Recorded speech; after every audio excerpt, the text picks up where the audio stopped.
ஐயோ நடுவிதே மார்கழி மாசம் வந்தாலும் வந்துடுச்சு.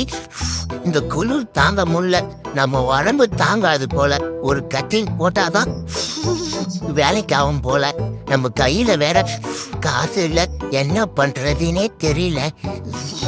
இந்த கருப்பு காட்டு கரடி எங்க இருக்கான்னு தெரியல. அவனை உஷார் பண்ணாதான் ஒரு கட்டிங் கேட்க முடியும்.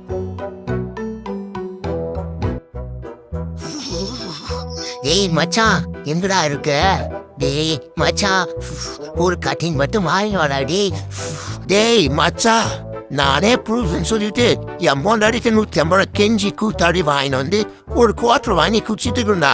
யார்கிட்ட ஒருத்தர் பாலனா? டேய் இவன்ட்ட இப்படி சொன்னா வேலைக்கு ஆகாது. இரு வர, இவன் ஆசையை தூண்டணும், அப்பதான் இவன் வேலைக்கு ஆவான். கை கால்லாம் உதறதே, பனியில ஒன்னும் வேலைக்கு ஆகுறடி. டேய் மச்சா, எப்படியாவது ஒரு கட்டிங் வாங்கிட்டு வராடே. அலை கவர்மெண்ட்ல இருந்து 1000 ரூபாய் அட்டை காசு போடாடி. நான் ஃபுல்லா வாங்கி தண்டா மச்சா. டேய் ப்ரோ, நல்லா நான் இன்னைக்கு உனக்கு ஒரு கட்டிங் எப்படியோ வாங்கி குடிச்சிட்டு நாளைக்கு ஃபுல்லா வாங்கி என்ஜாய் பண்ணடா. டேய் மச்சா, எப்படியாவது வாங்கிட்டு வராடி. A few moments later. இவங்கிட்ட ஒரு கட்டிங் என்னென்ன கம்பி கட்ட கதையெல்லாம் சொல்ல வேண்டியதா இருக்கு பாருங்க. நாளை வந்து கேட்டானா என் பொண்டாட்டி உடம்பு சரியில்ல, நான் அப்புறமா தான் வாங்கி தரேன் சொல்லி அவளை கட்டி விட வேண்டியதுதான்.